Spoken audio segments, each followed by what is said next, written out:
Well, hello everybody. As always, it's been a little while since I made a video. I have these grandiose plans and then life just gets in the way. Last weekend, I'm filming this, well, not filming, recording it on Thursday, May the 5th. So a week ago today, my wife and I actually went to Nashville, Tennessee, as part of our 11th wedding anniversary celebration. We had never been to Nashville, and I probably will never go back. It was a neat town. There were some neat things to see, but honestly, it was kind of a one and done deal. And it was a heck of a drive down there. We're in Michigan, and driving through the northern half of Indiana is awful. And so, but we got to see some really neat things. We got to go to the Country Music Hall of Fame, which I'm going to touch on in a minute. It was an absolutely stellar experience.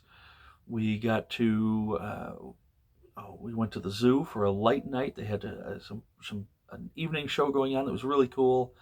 Went to Third Man Records. Went to a really cool bookstore, some coffee shops that were fantastic. Ate a delicious breakfast at a place called the Frothy Monkey. We stayed at a real rat's nest of a motel, a Super 8, up at Talbot's Crossing up there, and it was awful. Anyway, hopefully nobody knows where that is and sues me for slander. Anyway, the main reason, really, the precipice of this trip was so I could see Guy Clark's workshop set up as part of the Outlaws and Armadillos exhibit that closes next month. It was everything I'd hoped for and more. I stood there crying. Really, it was overwhelming. But before Guy's workshop was there, the Outlaws and Armadillos exhibit talked about mainly Willie Nelson and everybody within his sphere. So Waylon and Billy Joe Shaver and the outlaw country of the '70s, the progressive country. Asleep at the Wheel, the Flatlanders, Joe Ely, Jimmy Dale Gilmore, Butch Hancock, um, Shel Silverstein, Bobby Bear. All these fantastic musicians are mentioned. And so, anyway, now that I'm a couple of minutes into this and I've told you about that, Willie, I thought, I haven't done, I don't think I've just done a straight album review. And this is actually a cheat, it's a twofer. Willie has intentionally put out one album this year and probably unintentionally put two out. On Record Store Day last month, this was released on vinyl record. Willie live at the Texas Opry House, 1974. And keep in mind, he was 41 years old there, or just about to turn 41. And it's weird to see Willie without without his beard and pigtails. And so this is still available at some place. I can't believe that this one didn't sell out that day. My local record store, Off the Record, may or may not have a copy or two left. When we were in Grimey's in East Nashville last week, they had quite a few copies left, and we're actually playing it over the speaker. And so this is Willie and his family band, which also happened to feature the great Johnny Gimble from Bob Wills and the Texas Playboys on fiddle. Uh, Let me run through the set list real quick here. Whiskey River, Me and Paul, a medley of Funny How Time Slips Away, Crazy, and Nightlife, Stay All Night, Stay a Little Longer, Walkin', Bloody Mary Morning, with a bit of an interlude of Take Me Back to Tulsa, The Party's Over, Truck Driving Man, She Thinks I Still Care, Good Hearted Woman, Sisters Coming Home, Shotgun Willie, You Look Like the Devil, an electric guitar version of Bloody Mary Morning, and an alternate take on Funny How Time Slips Away, Crazy, and Nightlife. Um, and you can see the back here, Willie's band. Jody Payne is pictured. He's not actually on there. I have no idea why. But the great bluegrass and hillbilly musician Jimmy Day plays steel guitar on here. And I've got so many Willie Nelson albums, 60 some, 70 some. I don't even know anymore. I don't obviously have nearly all of them. But let me just read what Mickey Raphael wrote here. In 1974, after producing two of Willie's iconic albums, Shotgun Willie and Phases and Stages, Jerry Wexler realized the next step in capturing Willie's true essence as a great songwriter and performer was to get him doing what he does best: So over 2 nights and 4 sets, Willie and family were recorded in front of the best audiences to play off of, the Texas Opry House in Willie's backyard in Austin, Texas. I had only been playing in the band for a year, but we had done close to 300 shows, honing the sound. The show's raw energy and spirit of a racehorse heading for the barn are captured here, giving birth to a movement and a moment in time that still smolders. Outlaw country was really coming into the forefront, and I have a ton of Willie Nelson live albums. I love most, like all, and it's available as part of a box set from 2006 on CD.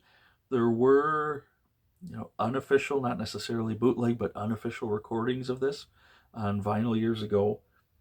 The sound on this is so good, and it is a band on an upward trajectory. They are on fire, absolutely on fire. I give this album a 10 out of 10. You can nitpick set lists all you want, but Willie does what he wants. It's recent stuff from the early 70s, a couple of 60s songs, a couple of well-placed covers that Willie really made his own. This, if you can get your hands on. If you can't, I'm very sorry. There are still a lot of indie record stores that have copies of this, though. Believe me, it is well worth your money to get this 2 LP set. Willie Nelson, live at the Texas Opry House, 1974. I rate this a 10 out of 10. And then, last Friday, Willie, my guru, released his 97th studio record to commemorate his 89th birthday. And it is called A Beautiful Time. It's kind of a neat cover. Willie records and hangs out mostly at he has a town built called Luck, Texas. And so when you're there, you're in luck, and when you're gone, you're out of luck. And, kind of a fun, whimsical back cover here. Willie and his pigtails. This was recorded earlier this year. It features a lot of the standard studio musicians he's been using. His family band isn't really on here except for Mickey Raphael, who I would maybe argue is the best harmonica player going in all of country music over the last 50 some odd years. I don't know that Mickey Raphael has played a wrong note. Anyway, so it's original material. These are original recordings. No older songs. He does have a few covers and or songs written for him here. I really think that being off the road for the most part for the last couple of years actually helped his voice. Willie sounds, there's a feel to it. It's tighter but yet looser, and I know that doesn't make any sense, but his voice overall is stronger here than it has been in quite a while. So anyway, it opens with a song that Chris Stapleton and Rodney Crowell wrote, and it's called "I'll Love You Till the Day I Die," and it might be the best Willie Nelson single I think it is the best Willie Nelson single in at least a decade. My Heart Was a Dancer is very whimsical and lovely. Energy Follows Thought is Willie talking about the power of positive thinking. Dreamin' Again is just a pretty country song. I Don't Go to Funerals is really funny. I don't go to funerals and I won't be at mine. The title track is great. Very introspective. The last song on side A, I love this one. And it's called We're Not Happy Till You're Not Happy. I believe that hangs in what he calls Django's Lounge at his house in Hawaii. He has a gambling den there, and Willie is a ferocious card shark and poker player. Dusty Bottles, me and my partner, he covers a Leonard Cohen song here, Tower of Song, one of Cohen's best known. And this take on it is every bit as brilliant as you would hope a Willie Nelson album or Willie Nelson cover would be. Live Every Day is about making the most of every day. Don't Touch Me There is full of double entendre. Curious cover, this one. He covers with a little help from my friends, the Beatles song. But it sounds nothing like a Beatles song. And Willie completely makes it his own. And, it's hard to like Beatles covers, but this one is excellent. And then the last song on here, a very touching song called Leavey with a Smile. And so there are 14 songs on here. It's about 48 or 49 minutes, which is a little long for an LP, but not bad. It all fits. Buddy Cannon, his longtime partner in crime, he produced it, co-wrote the songs with Willie. I would argue that this is the best Willie Nelson album since Band of Brothers in 2014. And I have liked quite a few records since then. There's something about this one, it talks about mortality, but it doesn't dwell on it like the trilogy he did a few years ago. There's a lot of humor and heart here. And so overall, and Willie's guitar playing is actually a little better here than it's been in a while. He doesn't play as many notes, but the ones he does, he makes count. So, is it perfect? No. There are a couple songs that I think, they're fine. There are no bad songs. The ones I like, I really like. And as far as a guy like Willie, who's been going since the 50s, been writing songs since then, puts at least one album out every year steadfastly. This is a phenomenal latter-day record, and Willie. I think he's got it in him to make 100. So this will still be the second half of his career. I am going to rate this one. See, I had in mind what I wanted to say, and so now I kind of think, do I change? I'm going to give it a solid 8 out of 10. I wasn't sure, a little higher, a little lower, but I'm going to give this, because you can't compare it to the 70s stuff. That would not be fair. You look at where an artist is now and whether they're still putting out good, solid music, and he is.